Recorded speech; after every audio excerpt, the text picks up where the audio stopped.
It's slowly coming out of the trenches, but we're still in there. Like it's a bit of a change from 2024, but we're fighting our way back up. So the answer to your question, how are we doing this year? We're doing okay. Yeah. We're just literally nose above water. We're talking about 11 million views quarterly.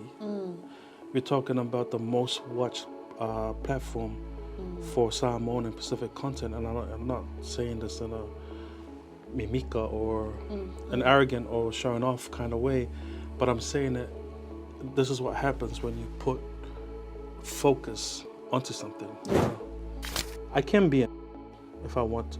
I can be mean if I want to, but I choose not to because that requires so much energy that can be put into.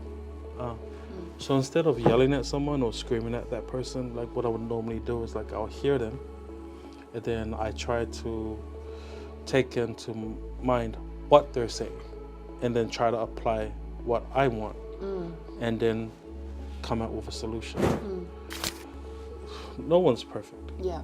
You know, I sometimes learn from you, learn from Carl, learn from Ryan, learn from Asheta.